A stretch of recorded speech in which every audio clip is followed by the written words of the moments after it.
Thank you for joining us for the Budgeting and Staffing for the New Year webinar. My name is Jackie Yarkowski, and I serve as the Executive Director of the Nebraska United Methodist Foundation. Throughout Kansas and Nebraska, the foundations help Methodist churches, ministries, and individuals be good stewards of the resources they have been entrusted. And we're here to help you as a church. We're here to help you as an individual, better plan for your future. We do that through, from legacy giving and investment services to church grant opportunities, leadership development. Our focus truly is to help your church grow and your ministry to flourish. I will now turn it over to Dustin Petz, who serves as president of the Kansas Methodist Foundation. Thank you, Jackie. Welcome, everybody. Let us join together in a time of prayer as we begin. Gracious God, we ask and pray for your blessing to be upon us as leaders and the congregations and ministries that we get to be a part of. Help us to be good stewards of what you've entrusted to us. Help us to be faithful with our work and our effort to prepare and plan well so that we can have growing and impactful ministries, making disciples and transforming the world around us. We pray for the staffs that we're a part of. We pray for our process of discerning how to prepare the resources and be good stewards of what we've been entrusted to make a difference in this coming year and future years. Pour out your Spirit upon us as we learn. In Jesus' name we pray. Amen. The Kansas Methodist Foundation and the Nebraska United Methodist Foundation are excited to host today's presentation as part of our Leadership Development Ministry. We are grateful for the opportunity to have, again, Dr. Lovett Weems and Dr. Michel from the Lewis Center for Church Leadership to share with us new perspectives and practices for a healthy church dialogue related to budgeting and staffing. Dr. Lovett Weems is a distinguished professor of church leadership at Wesley Theological Seminary and senior consultant for Wesley's Lewis Center for Church Leadership. Dr. Michel has served on the staff of the Lewis Center for Church Leadership since 2005. She teaches also at Wesley Theological Seminary in the areas of stewardship and leadership. Dr. Weems and Dr. Michel are authors of the new book, Generosity, Stewardship, and Abundance, a transformational guide to church finances. Lovett and welcome. Thank you so much for being here with us today. We look forward to your presentation. Great. Thank you very much to all of you for being part of this and for the invitation to join you once again for these webinars. We're dealing with budgeting and staffing today. We will spend the first half on budgeting. I'm going to begin with a few comments about budgeting, and then we're going to take a block of time for discussion.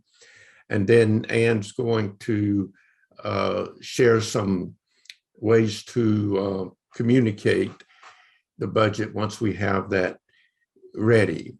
So we began with some techniques and perspectives for planning your budget.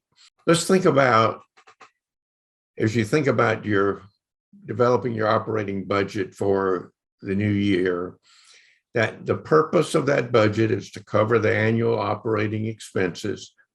The goal is to ensure that the mission is fulfilled in the coming year with vitality and sustainability. What that means is that you want to make sure that you're fulfilling the mission of your church to the best extent you can, given the resources you anticipate having.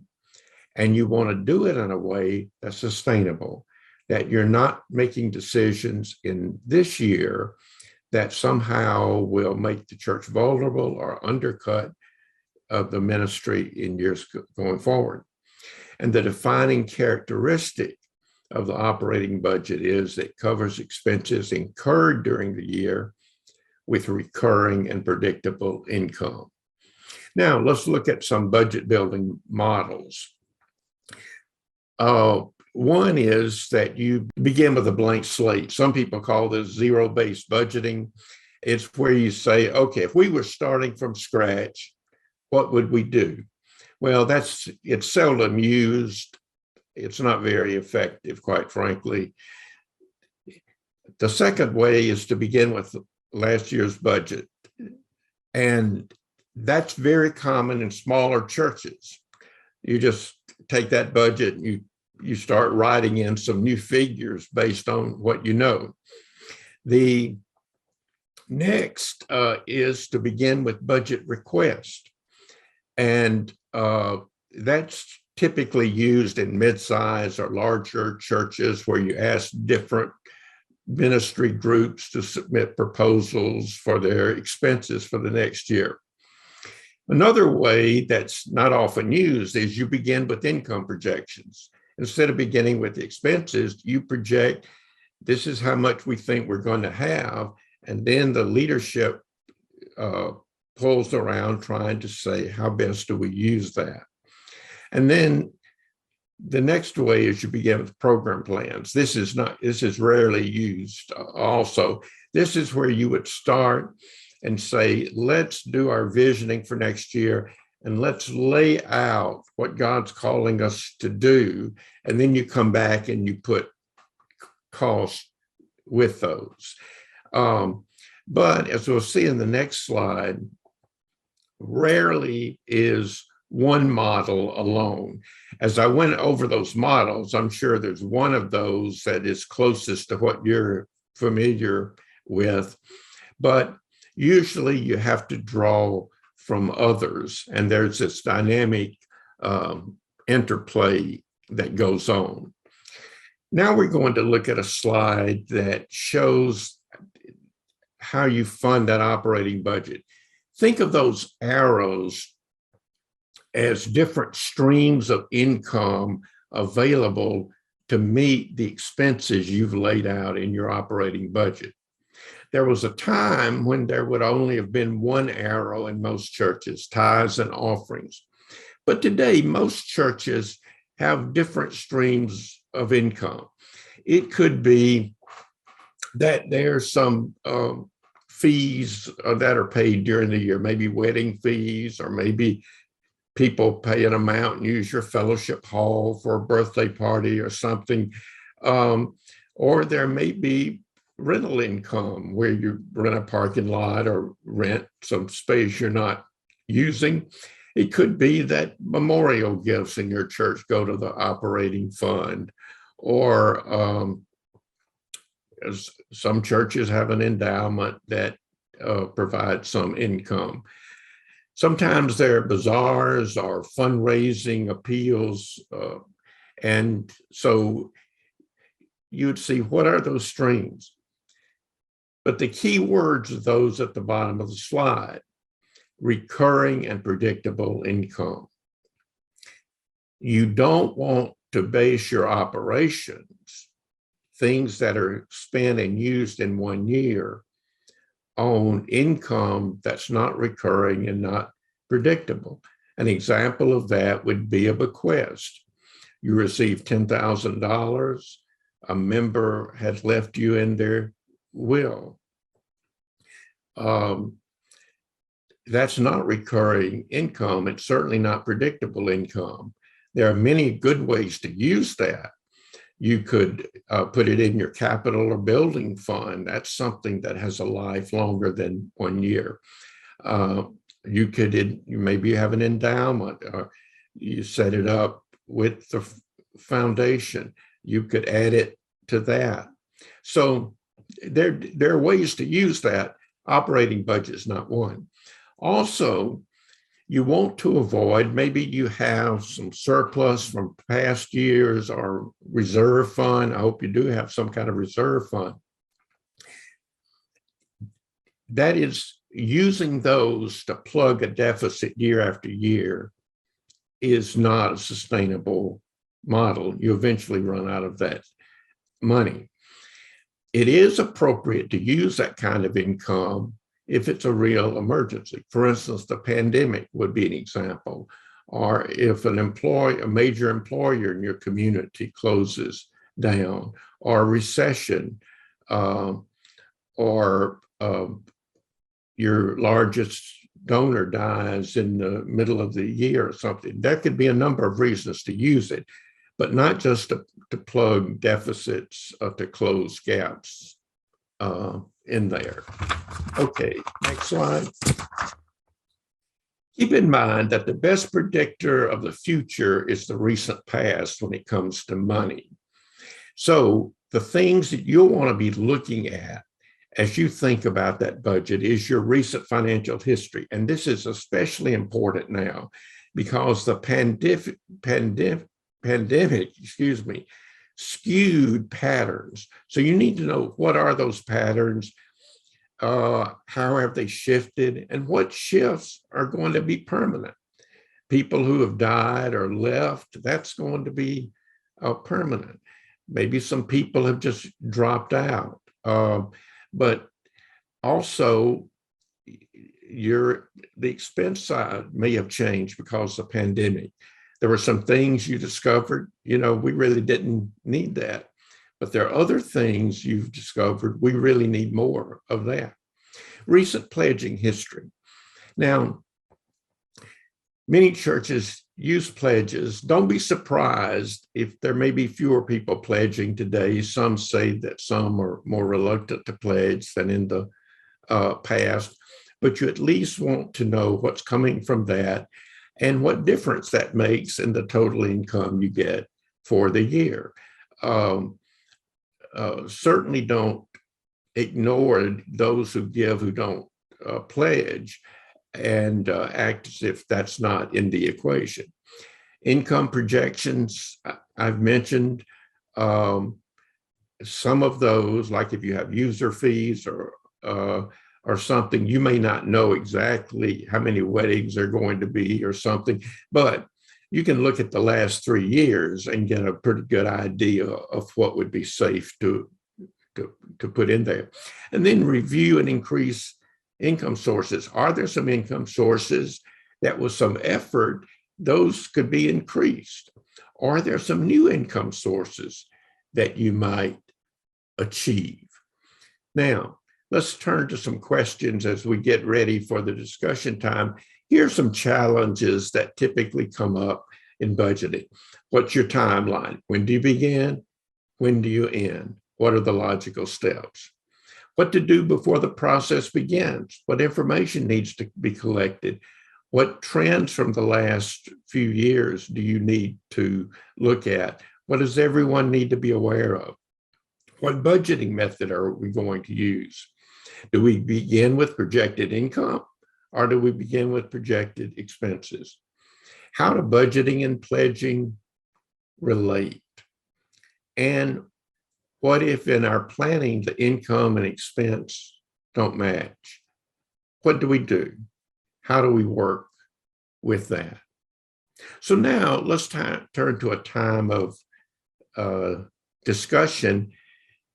When we finish this discussion time, Ann's going to share a bit about how using a narrative budget instead of a line item budget might help you present the budget once it's approved more effectively. But what are the questions and challenges that are on your mind right now? All right, so as Lovett said, I think there's a critical question in how we can communicate most effectively about our budget. And, in many churches, the pattern is to simply provide the line item budget to the congregation, either, as he said, as a bulletin insert, or I know a lot of churches who, once they've set their budget at the end of the year, they'll then send out a copy of that line item budget with their pledge appeal. But the problem, there are a number of different problems with that. One is that a line item budget is rarely an effective way to motivate giving.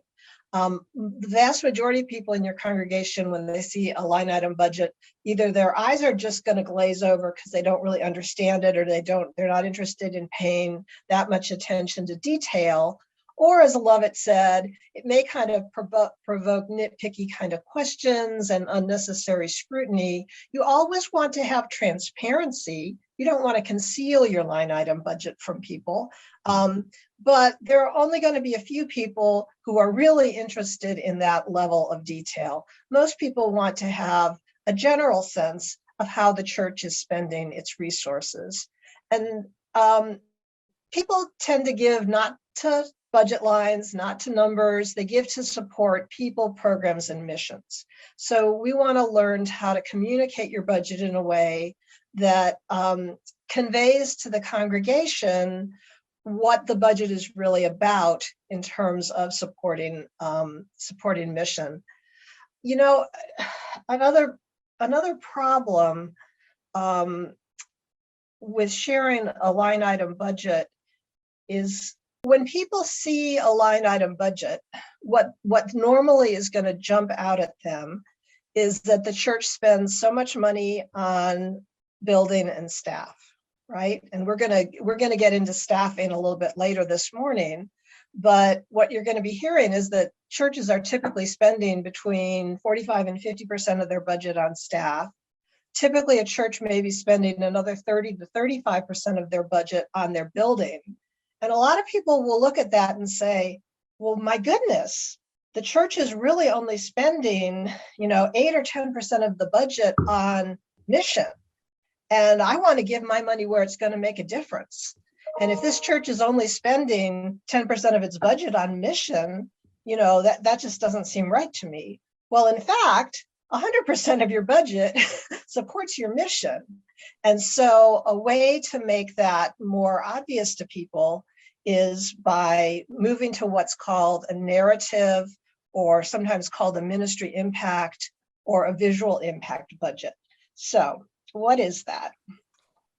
So what a narrative budget does is it converts your line item budget into a more inspiring and attractive document that communicates all your expenditures in terms of ministry goals rather than accounting categories.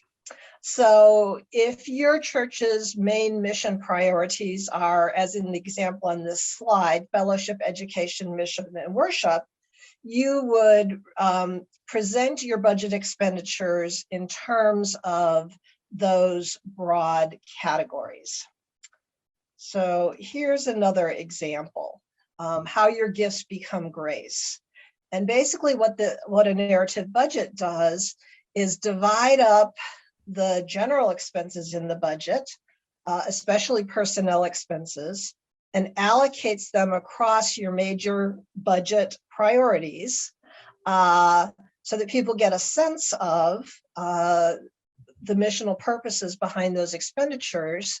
And then it provides information to explain what each of those priorities are. And that's what you see on the right side of the screen is the narrative part of it, where it explains, how money that's being spent on outreach or learning or caring is impacting people.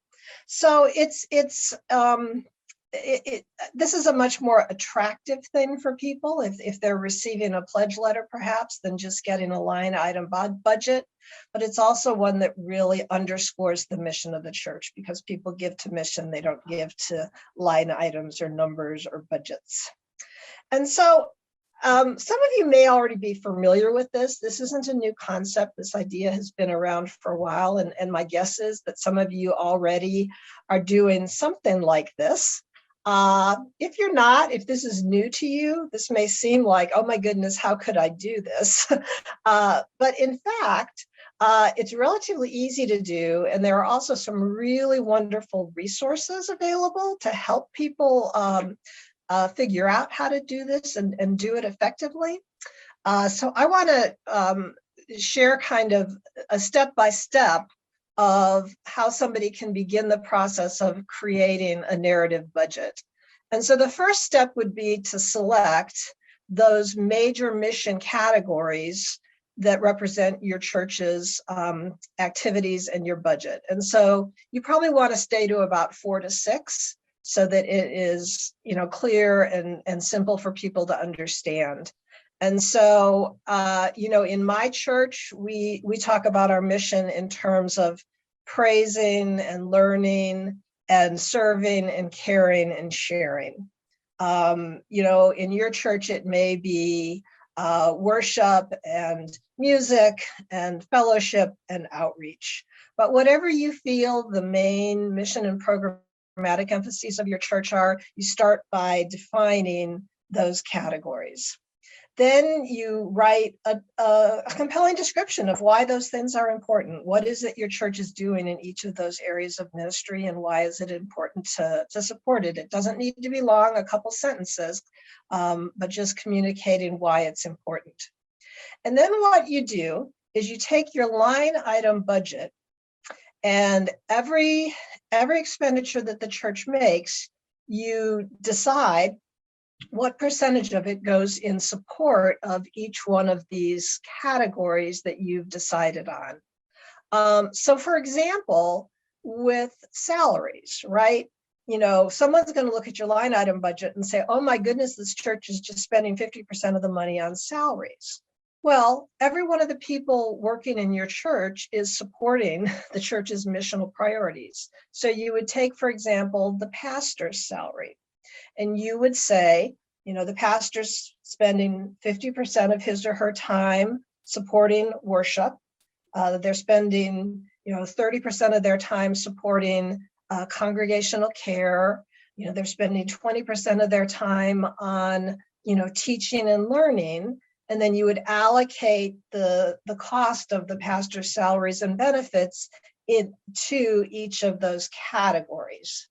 And then once you have spread you've designated the expenses of the church across those categories, and you have totals for each of the areas of ministry, you then create a pie chart and you put it together into an attractive form. So how can you do that? I mean, some churches will do it by creating a booklet or so a piece of campaign literature if they're doing a commitment campaign. Some will just put it on a flyer that could go into the worship bulletin. It might be a PowerPoint presentation.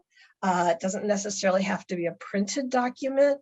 So there are different ways that you can present this once you've had it, once you've established it.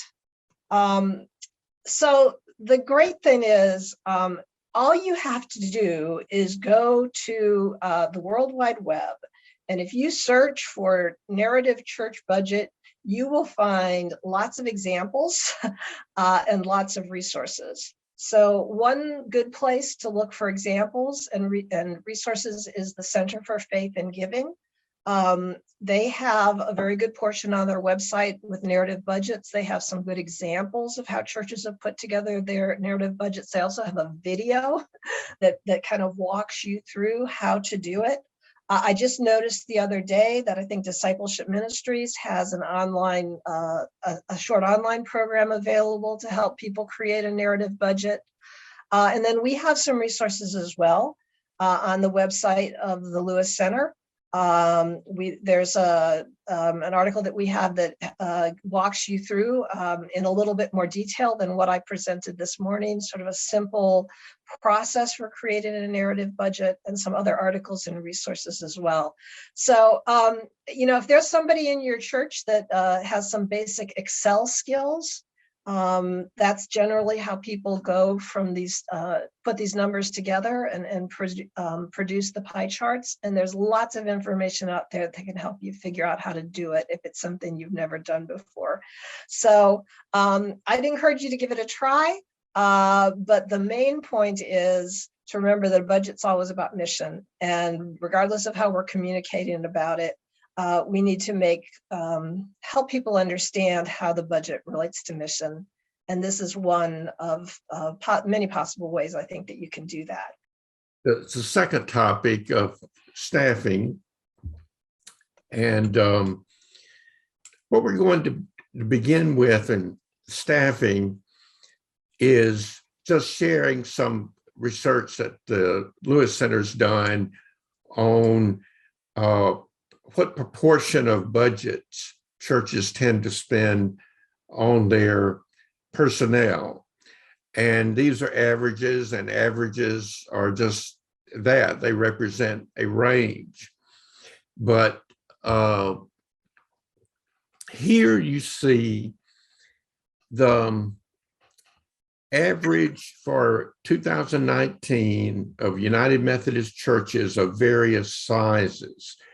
So churches of 1,000 or more attendance spent on average 43% on personnel. That's all the clergy, all the lay staff, all the salaries, and all the benefits. You'll notice that it goes up as a percentage, and the highest percentage is found in churches with 51 to 100 in worship attendance. And then it begins to go down. And so the churches that really have to spend the most on personnel are those between 26 attendance and 100 in attendance. Those on the opposite end from the large, 25 or fewer in attendance, that percentage goes down. And what we think is going on there is at that point, the fixed cost of facilities means that there is a limited amount of money left. And most churches of this size are served by part-time or shared pastors or perhaps lay supplies. Now, we're still the 25 or fewer churches. That's over 10,000 churches. So we're talking about a lot of churches there. But you'll see that the personnel spending varies by size of congregation. So the larger churches, they're spending more in nominal dollars, but they have enough resources that it represents a smaller portion of their pool. And then on the next slide, we show how that personnel spending is divided between clergy and lay staff. So for the largest churches, 74% of their personnel spending goes toward non-clergy staff. And so this is a chart where size is everything, obviously. By the time you get to the smallest, 88% of personnel spending is on clergy and 12% on lay. Now, the spending percentages over the last 20 years have been moving toward every size church is spending a little more of its personnel money on lay staff than it did before. But the main variation is by size of church.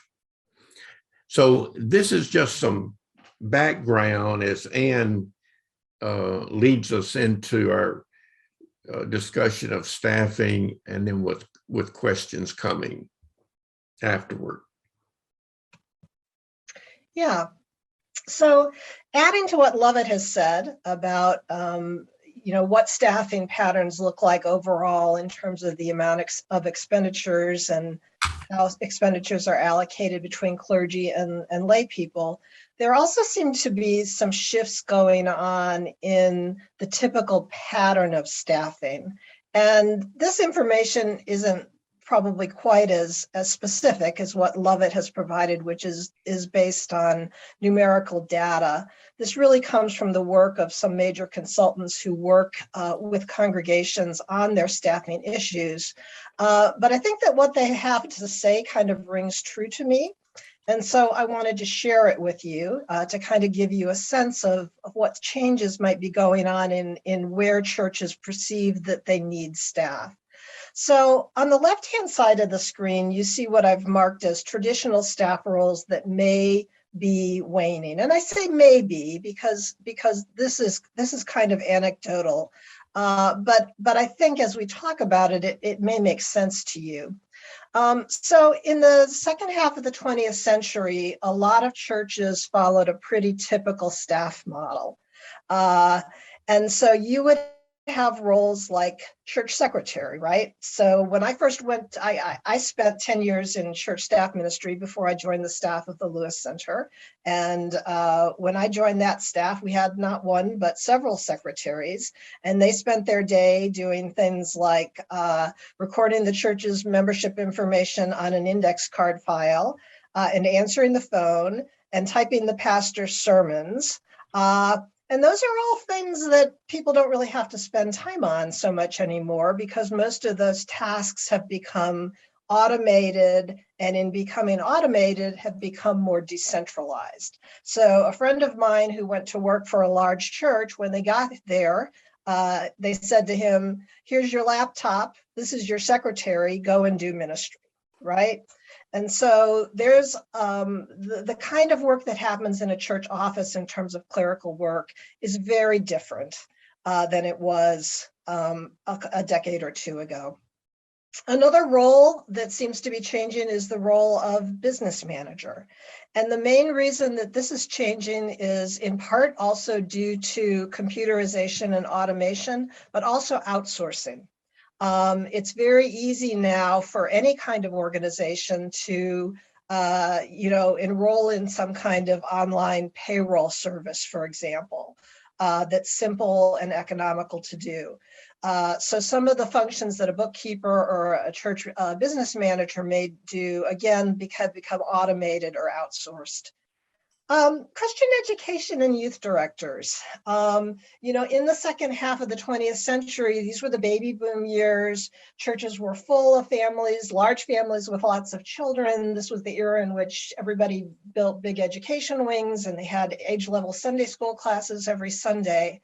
And not only are there fewer children and youth in churches today, but there also seems to be a change underway in faith formation, to faith formation happening in ways that's less classroom based.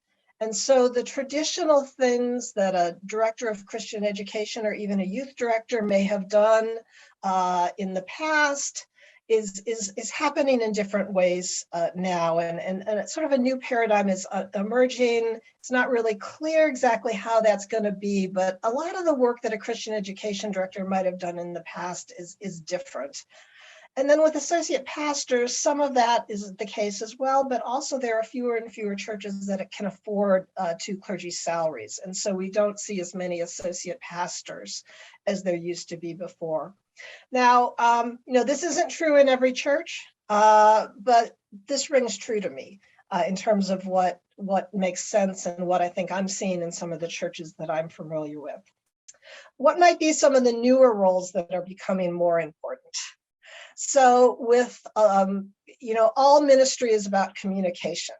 And I think effective churches are really appreciating that, and they're having to put more resources into what it means to communicate effectively, especially what it means to communicate effectively in a digital age. So it's not just that they may need help with communication, but they may need help from people who know how to manage electronic communication. And so that often is a staff need now that churches are confronted with. Worship leadership.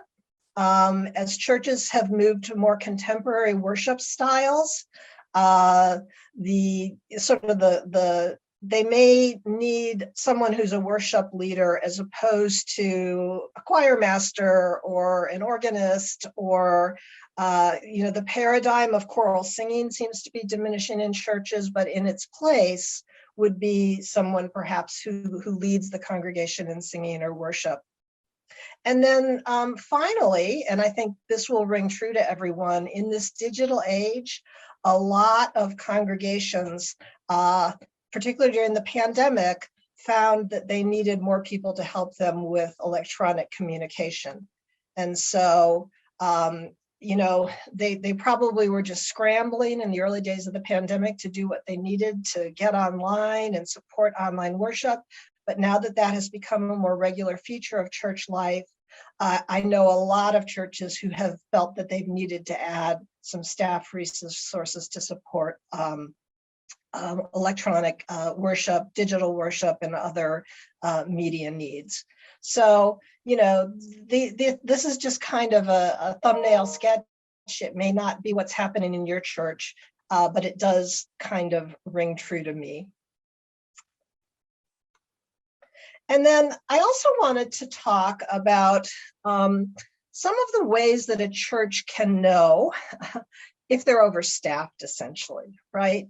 Because there are, it's pretty easy, I think, for churches to end up with more staff than they need.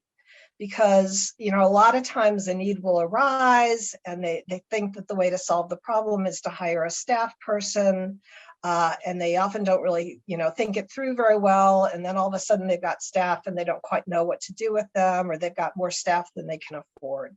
So I wanted to suggest some questions that you can ask to think about whether a particular staff position is really needed or whether you're overstaffed in general. And the first really key question with any staff position, whether you're adding a new staff position or whether you're thinking about whether a current staff position is still needed, is, can a volunteer reasonably do the job, right? And so when churches first think about hiring staff, it's because a job has become either too large or too specialized to expect that a volunteer could reasonably do it. And this is going to vary a lot depending on church size.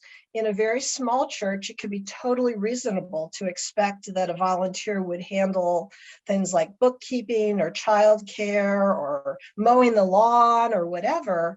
But as a church gets bigger, it's no longer reasonable to expect that a volunteer could handle all those jobs. And that's when a church will start to think about hiring staff. And so that's the first key question. Another key question with any particular staff position is, are the goals and outcomes clearly understood? And sadly, a lot of churches hire people because they've got a problem area of ministry. Let's say they're struggling with youth ministry. And they decide, well, we really need to hire a person to focus on youth ministry. And they think the answer to their problem is going to be to bring somebody on board in a staff position. But the problem is just hiring somebody without, clear direction about what that person is supposed to do and what the vision for youth ministry is. That can end up being very unproductive. It can be unsatisfying for the staff person and not fruitful for the congregation. And so, if you have staff positions where people aren't clear about what they're supposed to be doing and what their outcomes are supposed to be, that's probably an area where you need to take a look as to whether those staff are really needed or whether they might need to be redirected in some way. Another question is, does the level of staffing contribute to what I'm calling the activity trap? And I'll explain to you what I mean by that. But what often happens in churches, particularly maybe if it's a church that's getting a little bit older, or maybe there aren't as many people or volunteers around as there used to be, they feel like they need to hire staff just to keep everything going. Okay, maybe they have a Sunday school and they're having a harder time getting volunteers. They're having a harder time getting volunteers to work in the nursery. So they say, well, let's hire people to do that. But there's kind of a paradoxical flaw in that thinking, because when you hire new staff in certain roles, their job basically is to create more activities. And, you may find all of a sudden that they're creating more activities and you need more volunteers than ever. And you have a proliferation of marginal programs that are struggling to succeed. And unless you're adding new people, just adding new staff that are going to just try to keep programs going that you really don't have enough people to support anymore, it can just sort of increase the level of burnout and frustration. And so This is really a risk in declining membership churches that are just trying to maintain their level of programming, even if it doesn't fit their level of attendance anymore. And the answer to this problem really is right-sizing your ministry, not just hiring more people to keep all these activities going if you don't have enough people to support them. The fourth question is, are your staff spending too much time with one another? Okay. As a church staff grows, there's a tendency for staff to spend more and more time coordinating with one another and less time interacting with church and community. And that can lead to an inward focus. And so if you find that your staff is spending all their time in staff meetings and in the conference room and coordinating with one another and not really engaging the church membership and the community, it may be that your staff has grown either too large or you need to figure out other ways of coordinating your staff.